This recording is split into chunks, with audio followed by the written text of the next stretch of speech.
Good morning. Excuse me for standing up so I can see you actually. Me too. It's good to be here. Feels almost like family, especially in the front rows there. Thank you for attending, and also thanks for SideFX for having us yet again. Not being fed up totally. This is going to be a weird one. This is going to be a bit odd. It's going to be mainly about AI, a tiny bit about Houdini. It's going to be about the theory, sometimes about the ethics, and sometimes about us rambling on, this middle-aged white man, about AI and what that all means to us. Called it this, AIAIAI. Don't you worry quite yet, because I think that's a healthy attitude. And starting with a disclaimer, middle-aged white man, so most dangerous group there is in your general populace. What worked for us might not work for you. It might just be an affirmation bias, and I should sit down now into the interrogation lights. So what we're saying might also be straight dumb, and please use the Q&A to fight us. We are looking forward to this. And also futuring or predicting anything is kind of hard, so hit or miss. What have we been up to? It's been a bit quiet with the two of us, and we can inform you we finally moved in together. At least, thank you. At least for three days a week, because now we are both professors at Nuremberg Tech University, southern Germany. And when you think about being a professor, it's like this amazing thing, your authority being just projected into the room with your knowledge and your respect, when the reality looks like this, and you're just being a human flag for the Dean of Admissions. Meanwhile, this guy here is doing research and having the time of his life in Hawaii. Students in the background, by the way. But with all this university stuff, what came to our attention is that basically anyone you're talking to, be it students, be it faculty, be it prospective students, everyone is freaking out. Still. Because last year, when we were here, we thought the landscape of generative AI looked a bit like this. I want to point out especially this year. It takes a bit of getting used to, but you know. And over the year, this has changed. So now, in addition to that, we have also crippling compute bills because we're now fully committed. We also have this how to make 10K a day scam artists, and in general, we are being fed up with this, and everything suddenly looks a bit like this. You're like, yeah, exactly. What's your possible reactions to that? And of course, these are knee-jerk reactions. And some of those are justified and some of those are less justified. So let's talk through them. One of them that we're often seeing is I don't need to know anything about tech anymore because AI will save me. AI will take over the whole design thing. I can just spell out anything in design. It will do it for me. Or let's be sad and boycott it. Poison the data sets. Curse everyone. Or let's make 10K a day. Or maybe you should just pick what works and extrapolate from this. And what actually works and what actually behind all this weirdness and this sometimes tech that can seem a bit magical. That's why I brought you this guy, and I'm happy he's back on stage. Yes. Hello. I want to quickly talk about the basics. So what is artificial intelligence? That leaves us with questions all day long. And there is a lot of meaning in artificial intelligence nowadays. It's about intelligence. So will the machines just rise up and kill us all? And I just want to point out that in this talk, we are considering artificial intelligence being a branch of computer science. So it's just a bunch of techniques, algorithms to do stuff with computers. So it's not so much different from computer graphics, what we have been doing over the last 20 years. It's quite old, actually. Probably most of you know this. 1955, there was a conference called Dartmouth Summer Research Project, or a Dartmouth Conference, where some researchers created a paper, actually a funding paper, where they first used the term AI. So all this tech that we have challenging us in our daily work today is quite an old thing from 1955. But why do we see so much hype about AI now? It's probably because of, first, GPUs made parallel computing very cheap since 2012, more or less.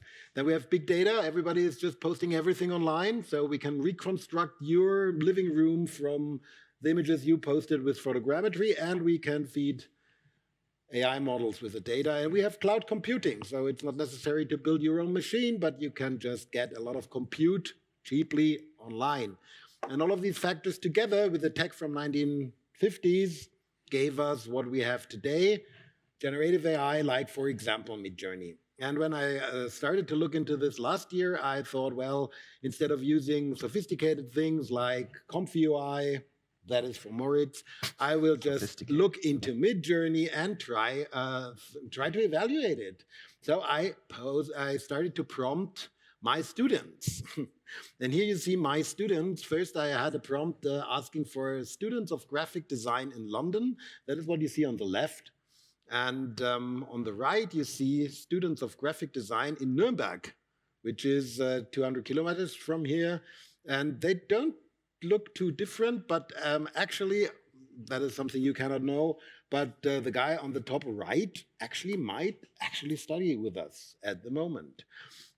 This was quite informative, but still I thought I need something a little bit more relatable. So I tried to prompt for professors of graphic design in Nuremberg, and I got these guys, and they look quite familiar, but I was not too pleased with the results. So I tried the same thing with female professors and got these.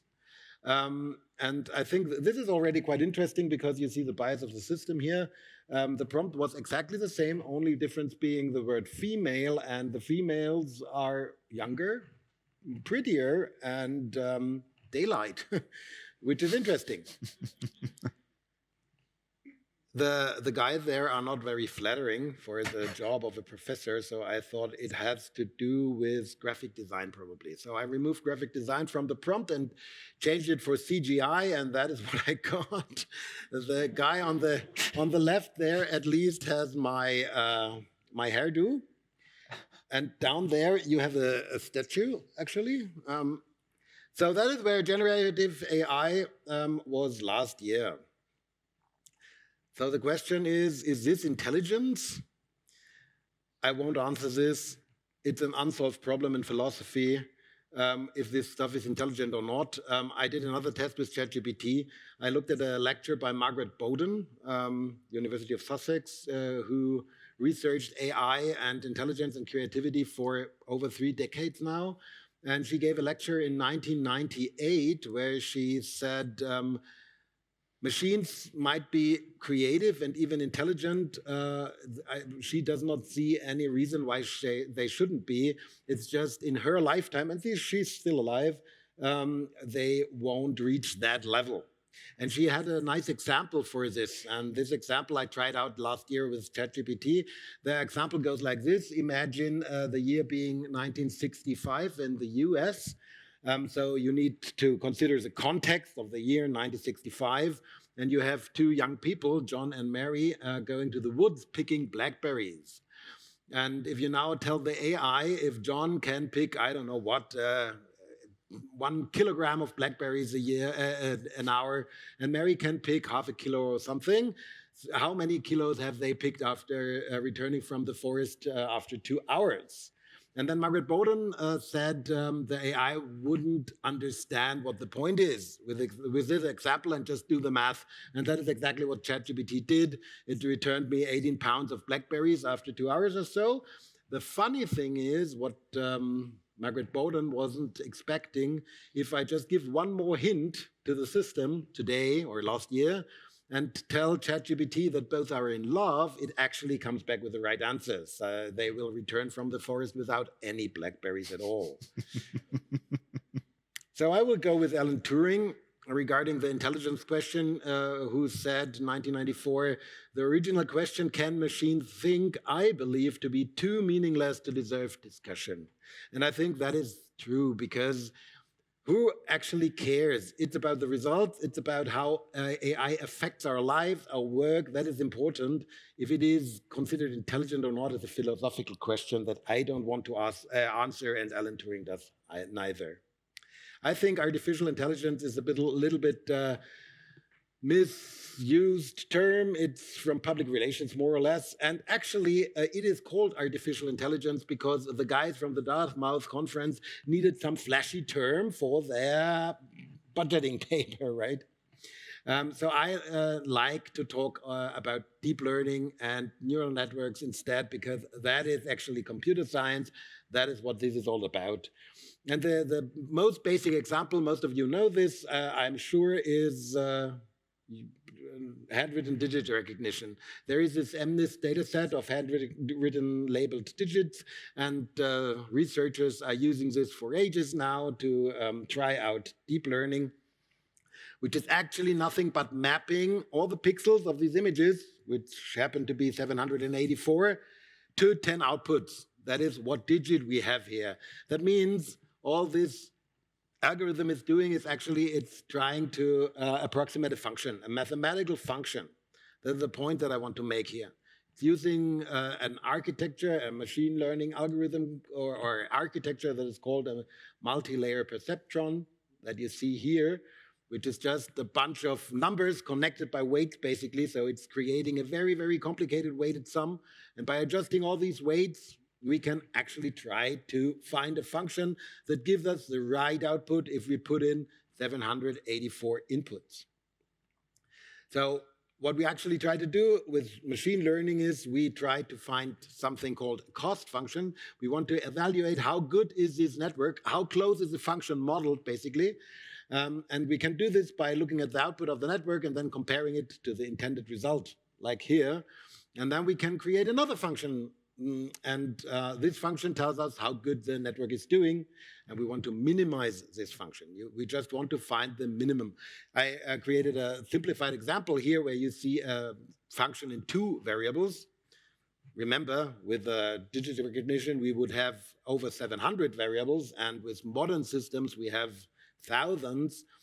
But the linear algebra basically works. What we try to do is we try to find the minimum by computing the derivative. And in a multivariable function, this is a gradient vector. Everybody who's using Houdini knows the gradient vector from the measure SOP, where it actually computes the gradient vector for you quite quickly. I think only in 4 dimensions, if I'm not mistaken. And then if you have this gradient vector, it's a vector that points to the point of steepest ascent of the function, so it always points up the mountain. So what you do is you just invert this gradient vector and go down the mountain. And then you find the point where you have the deepest valley on this landscape. And this deepest valley corresponds to the minimal cost. So the point where the network actually has the lowest error. That is deep learning. That is the basics of artificial intelligence. And that is why I don't think that the question about intelligence is so important. That is a very, very, very basic example. A little more advanced architecture is this autoencoder here, where you see you have a similar architecture, but the number of neurons gets less and less and less from left to right or to the middle, and then the number increases again. And what this is doing, it's actually compressing data. So it's taking all the pixels, say, from the input, and then it's compressing it down to only 2 neurons, so to 2 dimensions. And ours truly, Chris Kopik, who is with Entagma too, created in Houdini a visualization of this so-called latent space, the compressed space that is the representations, the semantic representation of all these input digits. And I brought you a little movie illustrating this because Mo will get to this later in his talk again. So here you have the latent space, 3-dimensional representation of the input digits, and you see they form clusters in 3D space. And the little numbers are all the training examples, and between them you can interpolate. And that is the beauty of the latent space. It is compressing the data to a very, very low footprint format, and you can interpolate between the data. The next question I want to talk about is not only are computers intelligent, or can they be intelligent, but can they be creative? And I want to go with Margaret Bowden again. There was a girl named Ada Lovelace. She's very, very important for the history of computers because she worked with Babbage when he constructed the first stored program computer in the 19th century called the analytical engine. And she stated the analytical engine, so this computer, has no pretensions whatever to originate anything. So not creative. It can do whatever we know how to order it to perform. We can store a program in the computer will do exactly how it is told. But that is not the end of the story, because now we have artificial intelligence algorithms or deep learning algorithms. Maybe this picture changed by now. But to evaluate this, we want to quickly consider what creativity, considering Margaret Bowden, actually is. She says creative is something that is new, surprising, and valuable. So it has to be new, at least for the human that had the idea. Then it should be something surprising, because if you just create a random number, they are new in a way, but not surprising. And we as humans should find them valuable. So surprising can be improbable, unexpected, or even impossible. Even something that is considered impossible can be reached if you just change the constraints that actually make up the parametric system. And valuable means it should be useful to humans, interesting to humans, beautiful for humans, or richly complex. And that gives three types of creativity. First is combinatorial creativity. That is what you probably consider being creative. That means you take combinations of, or unfamiliar combinations of familiar ideas. And I brought you an example. Collage is one of these examples. This is a picture by Kurt Schwitters. And he just took different pictures and put them in a new context, creating new meaning. But I'm pretty sure machines can do that for decades now. They can just collage things up and even create valuable new things. But what about exploratory creativity? That means exploring conceptual spaces. So regarding Houdini, just consider a parametric space, coming up with a model, and then you have parameters, and you can explore these spaces. That is something artists do. Here's an example by Mo, where he created spaceships. And that is something I would say computers can perfectly do, because with Houdini, for example, you can really try to find all the possibilities a conceptual space gives you.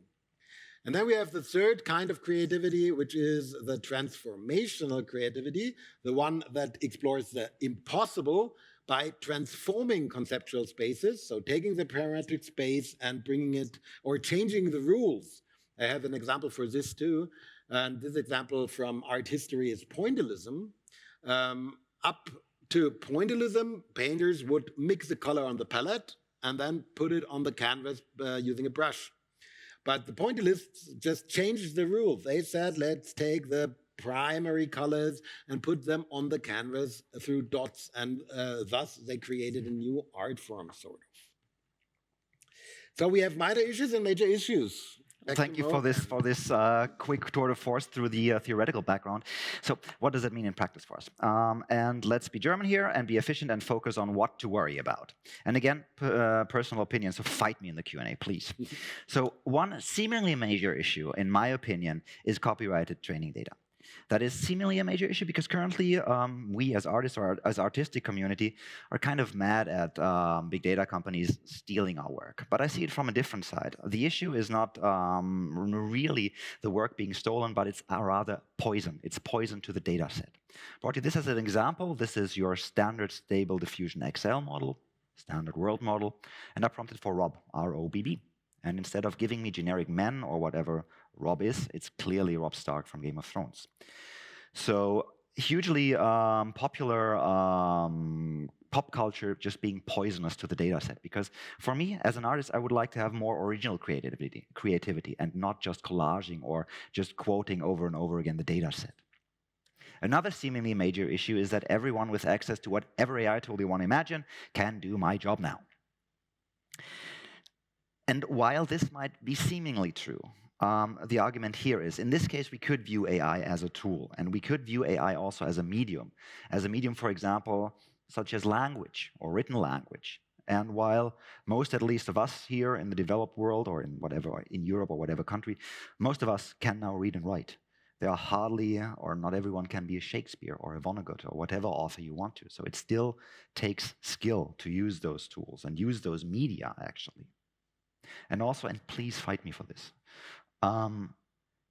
within every industrial revolution, and this, in my opinion, is nothing more and nothing less than an industrial revolution, we're seeing certain tasks that are more mechanized and more machinist being replaced first and fastest. And the hurt that we as artists have to live with is now certain styles or certain tropes in our artistic output might be mechanistic. For example, concept artwork. might be a really strong, well, really repetitive genre. Please fight me in the Q&A. Another seemingly major issue that you already touched upon is that we're doomed. Machines can think now, and it's irrelevant if machines can think, if they imitate thinking, if they are truly creative, if they imitate creativity. What matters is how we as humans perceive it. And we perceive it absolutely different. And also the question behind art that you touched upon in another talk is what makes art or what makes an artist? And still, at least we both two are convinced that artists, true art, has to have a human touch. Absolutely. Even if machines can think, they will stay alien. It's like if you could talk to your cat. It might be interesting, but it is not really interesting to you as a human because it's a cat perspective. Thank you. So let's focus on the issues I think about more. Will regulations be fast enough? Again, looking at this from an industrial revolution kind of standpoint, when we've seen these kind of revolutions happen before, we see lots of societal unrest or upheaval or bad things happening because regulations weren't as fast enough. But also, why are we so rarely thinking of this as a new medium? Because in my opinion, it is more than just a tool. It is a truly new medium, such as photography was a new medium back when we only had portrait painterture. And of course, what happened first is we talked about photography in terms and expectations of portrait painterture, paintings. And it took photography decades, maybe even centuries, to develop a truly own artistic expression. And how can we do that? And can we accelerate this? And why in the world are we relying on the worst UX and UI, arguably, to control AI? The worst UX and UI not being a certain tool or a certain bot or whatever you use, but human language. Why are we typing in human words into a text prompt to generate images? Human language is so ambiguous. Again, touching on why we have great artists, great authors, because they can do something special with human language. Why do we expect from every user, and especially from us, who are clearly visual people, to master human language to a degree that it outputs what we have in our heads? And also, what is hidden in all this latent space that you already introduced us to in the AI? And for that to answer, let's do a brief interlude and talk a bit about diffusion-based neural nets in a bit more than 2 minutes. So let's first look at the base data that goes into training those neural nets. And my argument here is always that men are ugly, and the data proves it. So we are looking now at the data set that goes into most of the standard world models, or the foundational models, namely Lion 5B, 5 billion images scraped from the internet, sometimes manually, sometimes automatically tagged, and they also have an aesthetic rating. And you can search this data set, for example, for women. And this is the data set for women with an artistic aesthetic score of 0. So aesthetic score goes from 0, really unpleasant, to 9, really aesthetically pleasing. This is woman aesthetic score of 0. And what you see here is these placeholders here often. That's just what happens when you scrape an image database, and that clearly has an artistic aesthetic value of 0 when it comes to the concept of whatever you want to look for, in this case, a woman. So let's dial up the aesthetic score to 3. And already you see this giant bias. Predominantly Caucasian, predominantly symmetric, predominantly, let's say, sub-30-ish, predominantly slender. What happens when you go up again and do the aesthetic weighting of 9, highest weighting you have? And then it goes into territory where I'm just like, well, not sure if I like that as a representation of where we are as a society. But back to the point. Men are ugly. Let's prompt for men. Men with an aesthetic rating of 0. Yeah, I mean, there's clearly no men in here, but nothing surprising. Again, placeholder images. Okay, let's increase the aesthetic score to, what are we? 3. Occasional men in suits, again, already biased. Men are predominantly business, again, predominantly Caucasian, slender. Increase the aesthetic score to 7, I think. And now we are getting your occasional hipster beard, your occasional, let me see, where's one not wearing a suit? But still, lots of suits, lots of white dudes, lots of slender dudes. Now we get to the point. What do you think happens when you look through the data set and try to find the most aesthetically pleasing images of men? I was worried. I was afraid to do this. Not joking, not making this up. I have theories about this. I have a hypothesis. And again, fight me. My hypothesis is that this data set, the human tagged part of the data set, has predominantly been tagged by heterosexual males. And they have issues admitting that they find another male aesthetically pleasing. That's just my theory. But let's talk a bit about the spaces that all this data lives in, the latent space, also that thing that Chris Kopik beautifully visualized, the one where he interpolated between those individual numbers. So think of the latent space as a two-dimensional map in this case, or generally as a world map of what is the world image, the concept of the world that an AI, a neural network, has learned. So for example, down here you might find a few data points. And if you feed one of those data points into an image generation algorithm, you might get out a parrot. So you could say, down here you have an island of data points, the island of parrots. And up here you might have an island of tuxedos.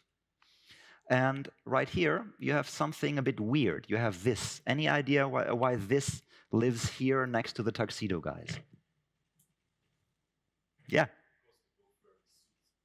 Yeah, they're both wearing suits, but I'm aiming at something different. This is semantically. So this is tux. Linux's animal, Linux's logo, mascot, thank you. So that's tux, also semantically very close to tuxedo.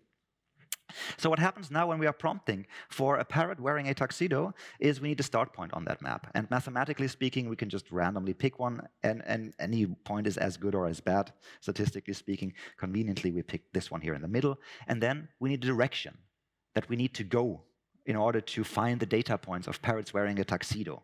In this case, that would be this vector here, this direction, and that is called an embedding.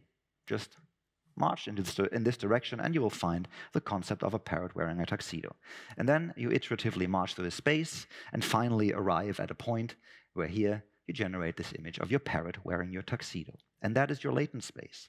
Now you just add dimensions, 50 to 70,000, and you cannot visualize a 50 to 70,000 dimensional space. But it comes down to any 2 or 3-dimensional space that you can visualize, because you can also use clever algorithms to project that down. And for example, this is a true visualization of what latent space might look like. And here we are visualizing a prompt that goes from a parrot to a tuxedo to a parrot wearing a tuxedo somewhere up here. And you can really nicely see that whole horseshoe shape where we've taken a true walk through the whole latent space and arrive back at the original prompt. Or here, this is a detail from originally a straight line where we have a bunch of other data points, and we interpolated between pizza and a parrot. And what you can also see here is the further you get away from this straight and center line, you could see certain things happening in latent space. For example, parrot to be at the parrot image, you need to be really, really close to the parrot center, while pizza degrades more gracefully. Now I'm finally at a talk where I can say pizza degrades more gracefully. So let's talk a bit about the image generation algorithm here, and that is stable diffusion. And I'm going to go through this because I think we have several really interesting methods of adjusting or interfering here with the image generation in order to artistically tweak and explore this new medium. Again, it all starts with a prompt, parrot wearing a tuxedo. This then gets tokenized. That means in order to reduce the data, an algorithm compares your prompt with a dictionary of just 1 to, I think, 5 letter sequences, and tries to cut up your sentence that you prompt into those individual sequences, and each individual letter sequence has just a number here. So that's just really those integer numbers. This then gets fed into a first neural network, the text encoder. This is the device that generates this embedding. Remember the direction that we need to walk in our map where we find things. This is what it generates. Also, we need a starting point on the map, and that is just random noise. Again, pick a random position on the map and feed that into our network that generates the image, which is called a UNet, which comes from medical imaging, was invented to denoise MRI images, and is controlled by this vector. So we're going into a certain direction while iteratively removing the noise, step by step in this image. And after a few steps, we finally arrive at our final parrot wearing a tuxedo image. So how do we out-direct this? And the canonical example that you find in most of the papers is semantic arithmetics. In this case, you can calculate, do math with words. For example, king minus man plus woman. Let's do that. This is your prompt for king. You subtract from it the concept of man and add to it the concept of woman. And you end up at this, which arguably looks a bit more like a queen than your previous image. So that works. But that is utterly boring, because again, we're describing things with human standard language. Why not do this? And this one really scared me. It really freaked me out, because I thought I would see the worst our society has to offer for this. But instead, I was pleasantly surprised with this. It's a totally beautiful, abstract, almost ethereal aesthetic that I would have a hard time describing with more than 3 human words, which it is. So how do you explore all those components? Glad you're asking.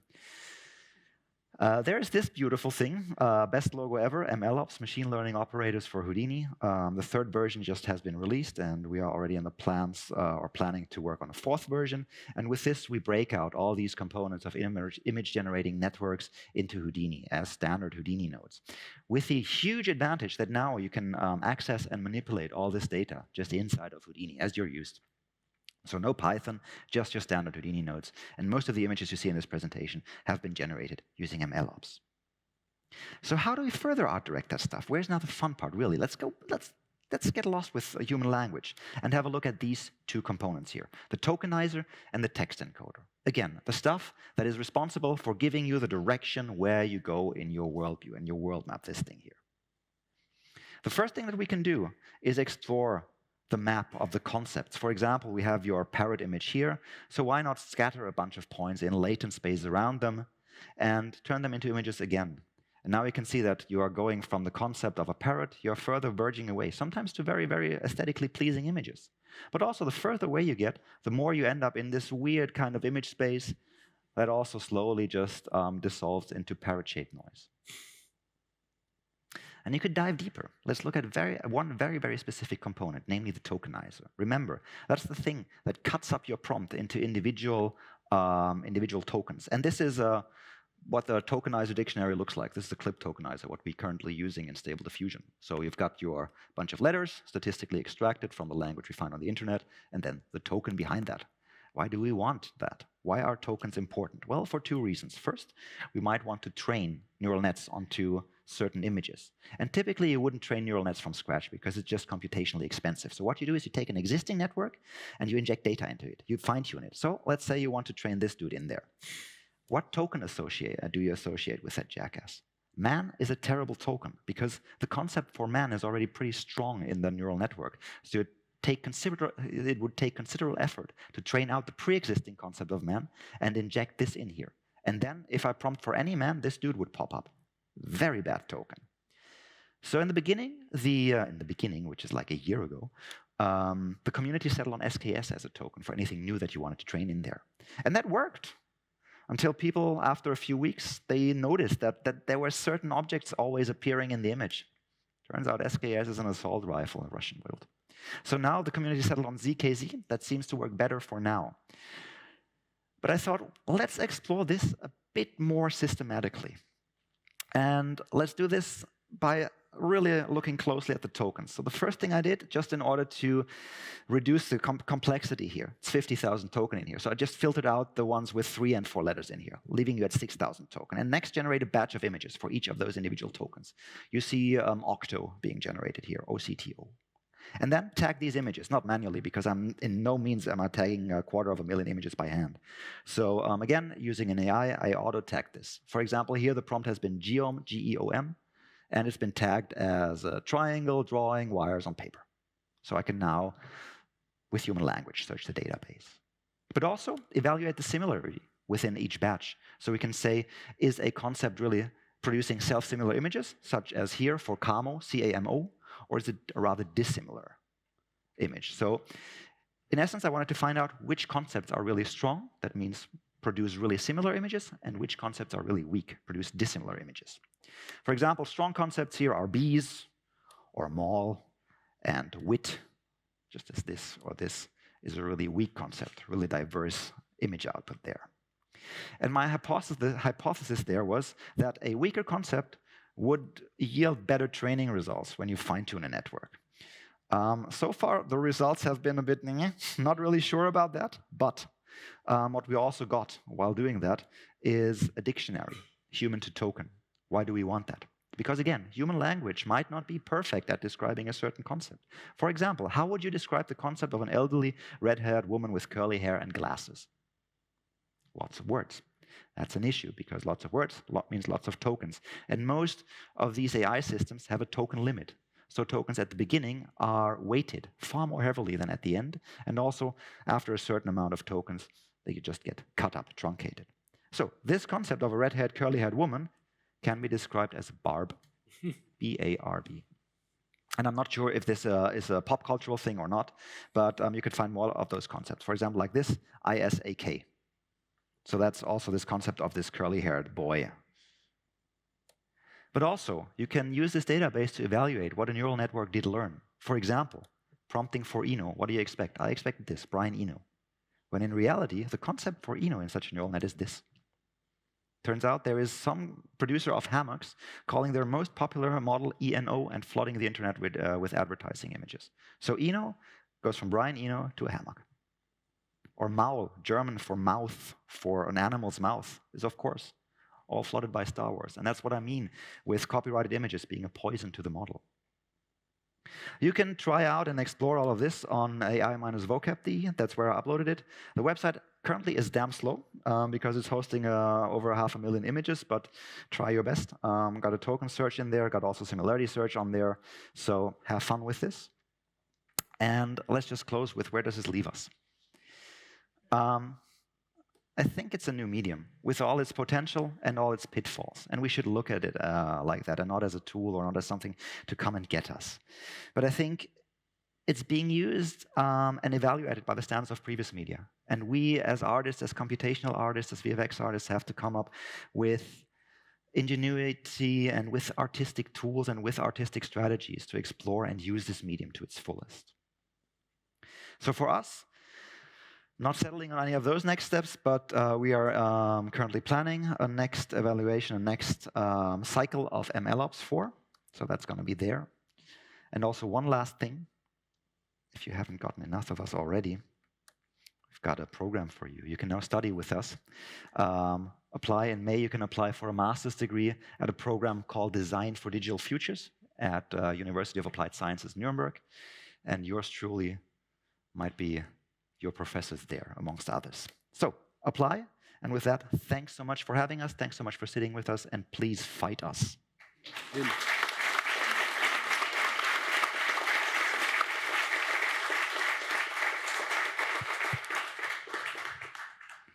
So this is not a Q&A, this is a fight mo. Yes, please. I'll allow it. Comments, questions, thoughts, dreams, aspirations. Wishes, insults. Insults. I'll take insults anytime.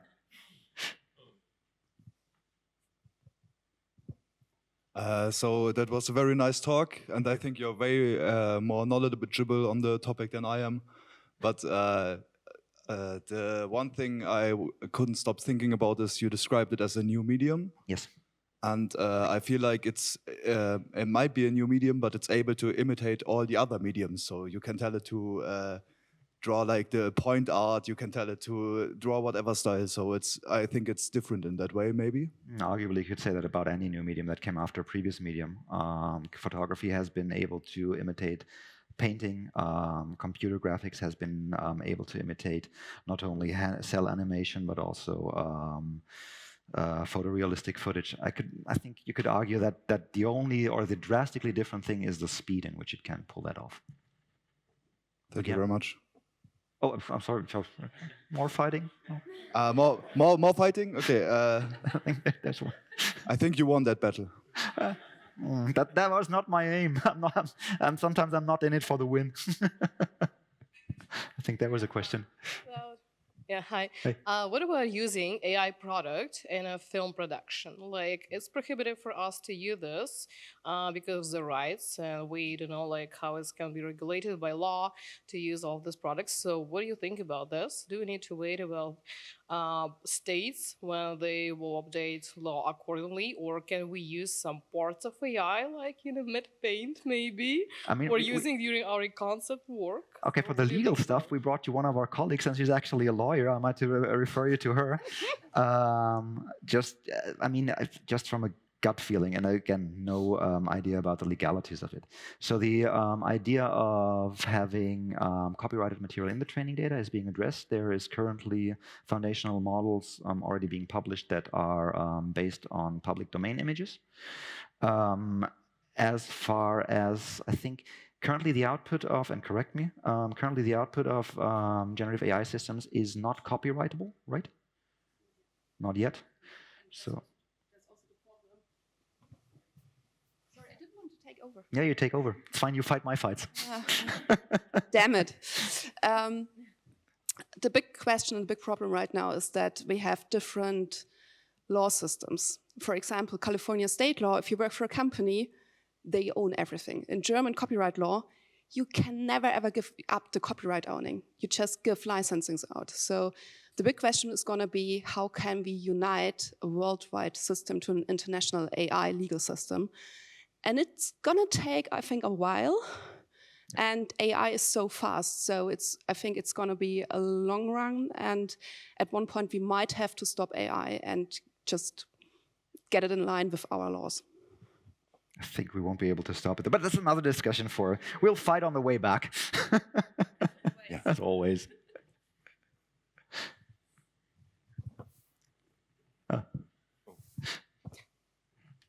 Sorry. One question about the ways to bypass this problem of copyrights. Yes. Is the fact that you can maybe make it narrow the data sets, for example, your personal data sets, and then you own these own data sets. For example, I use sometimes the training LoRa's, personal LoRa's, so I can use my own image, right? Yeah, you can use your own image, but so instead of using millions of images and get a lot of bad results, I narrow my data sets and then I can explore just variations and use my own image. So, yeah, but what does your LoRa use as a foundational model? yeah. So you're using copyrighted material there again, but currently there's been one interesting paper, and they deliberately retrain foundational model not to generate the images it's been trained with. So it's becoming increasingly harder to detect if your base model, your foundational model, has copyrighted material in it, because we are getting away now from what we've seen in the beginning, that we've even seen those watermarks of the image databases being reproduced with AI systems. So I think, yeah, a legal system will have a harder time proving that you've used a model that has copyrighted material. But I think the personalization at some point will be helping. Oh yeah, for personalization, it's absolutely, it's beautiful. For personalization, you can use LoRa's, you can use Dream Booth. Yeah, that absolutely works. And even to train it on your own style. Yeah, that works very well. Thank you. I'll also make the point that SideFX, the way we look at AI for, or ML for Houdini, is responsible, ethical uses of ML and generating workflows within Houdini. One of the things that we're doing is being able to implement new tool sets within Houdini that allow you to create training data. And so you're making your own training data that you can then train on. So that's our kind of current mission in Houdini. More questions, comments? Yeah. I think there will be a flood of pictures in the future, and I think it's very hard to get the pictures that you want to see in the future. It's like, how do you think consumers will select the content they want to see? The way we are already starting to select it, sadly, by being social engineered into what we want. Okay, like more algorithms and stuff like that. I mean yeah. What you will be consuming will be more algorithmically driven, even, and more personalized towards your own taste. And again, that has the risk of forming a giant echo chamber. Yeah.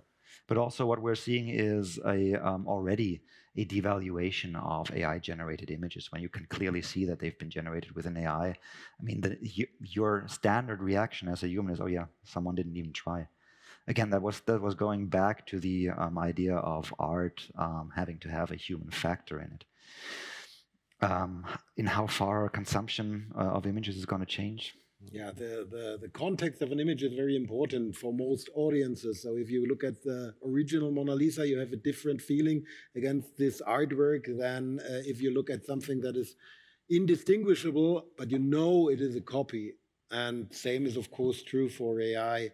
So I think, although I see the danger of us all being flooded with personalized AI, just like all the shit content we now experience on social media, the AI fatigue will get bigger and bigger, and we already see this at the university, that students really don't want to use computers anymore to create artwork, and all the analog and handmade stuff increases in popularity just because it has this factor of human to human communication built in. Yeah. Thank you. I think some people say there will be movies that that show you what you want to see in the future, but I think in the end people want to see stories that are written by people. And again, only because I can write, I'm not a really good author, you know. Yeah. So that's still my last glimmer of hope in that regard. I mean, I would enjoy a personal movie if it's good, but I wouldn't want to write it myself. Thank you. You can imagine a personal note from somebody, you know, a handwritten note versus something you see that's written by ChatGPT, and it's like, more questions, I think there was one behind there.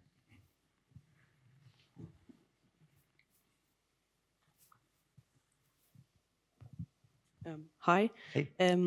My fear is when I look into the business, and the business wants to make money, wants to save money, and it's a lot much easier to press a button and generate something than to pay me. Like I do 3D modeling, and to pay me to do it in a week, and you press a button, you have it in a few hours. And I think even if it's not as good as mine, they save money, and that solves the problem. Yeah. So I mean, okay. I'll try answering one question that I sense in there. That is one of the things that we've seen harking back to industrial revolutions or technical revolutions and technical shifts. Again, and this is the hurtful thing for us as an artistic community, is that now the realization that some of the stuff that we are doing can be mechanized and might be mechanistic, and 3D modeling might be one of those. And of course, you will see a good chunk of that particular job description disappear or drastically change. The question is, how do you deal with that, I think? And one solution we try to offer is go with the changes, roll with the changes, and learn to adapt to this new tool set, to this new medium, and transition into that.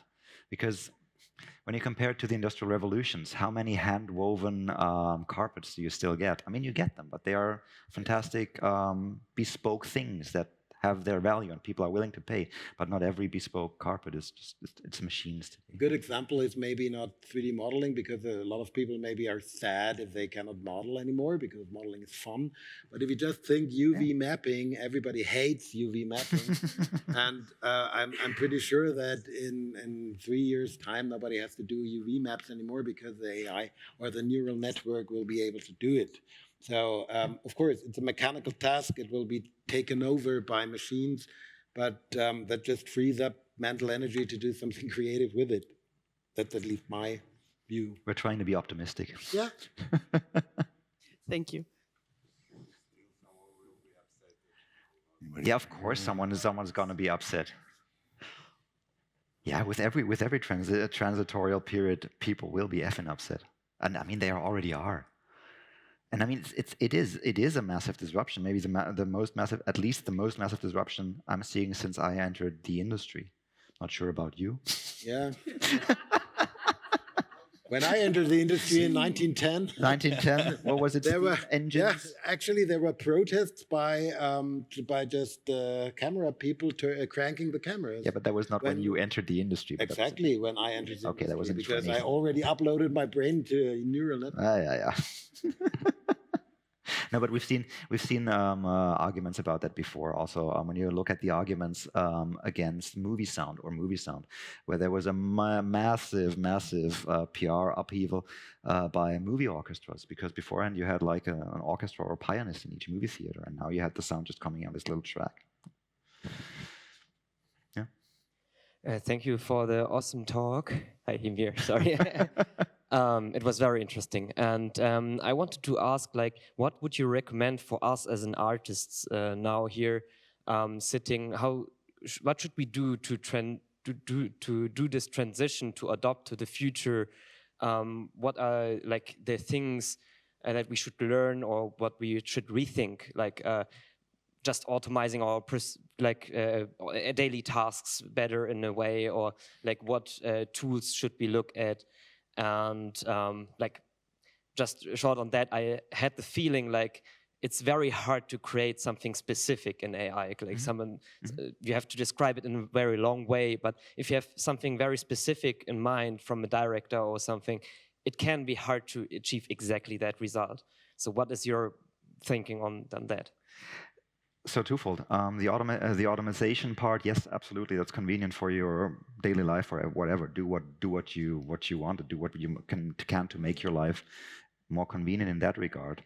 While artistically, try to make your life as inconvenient as possible by learning tools that will give you the power to do exactly that. And for example, currently those tools, in my opinion, the most closest resemblance and most fastly evolving set out there currently is Comfy UI. Next to Automatic 1111, and then maybe Python with diffusers and transformers. But Comfy UI alone, if you master this, you're already a long way. That's a very important point, because the CEO of NVIDIA just announced that programming is over, and everybody will just write plain English and the machine understand everything. I think we are not there yet. And learning Comfy UI, learning like we did over the course of the last 2 decades, learning how this stuff works will be even more crucial in the future, I think. Yeah. Trying to empower yourself to use these tools, understand the algorithms, understand what's going on is even more crucial, to be able to come up with your personal vision and make this a tool that you can use instead of a threat. You could maybe compare it a bit to apps, what we're seeing. Apps have become extremely convenient, and no one really has to know any underlying computer sciences or tech to use an app, which is super for the general population. Yes, exactly. But once you want to really design with tech, you might not get around learning to code a line or two and not just simply using a pre-built app. And I think it's a bit similar in that regard. Yeah, thanks. Maybe instead of using those tokenized text, what is your thought on what could we do instead? Like, maybe it's also a drawing that we put in, or I mean, that's already doable. I mean, you can use control nets in any of those roles. You can input depth maps. You can input normals. You can input drawings. You can mask out certain parts of your image and reprompt them. All of that is possible. Should learn MLOps, should follow MLOps, because lots of that stuff might come in soonish in the future. I mean, lots of this stuff is already in MLOps. You can already do the control net part, the image-to-image part. Yeah.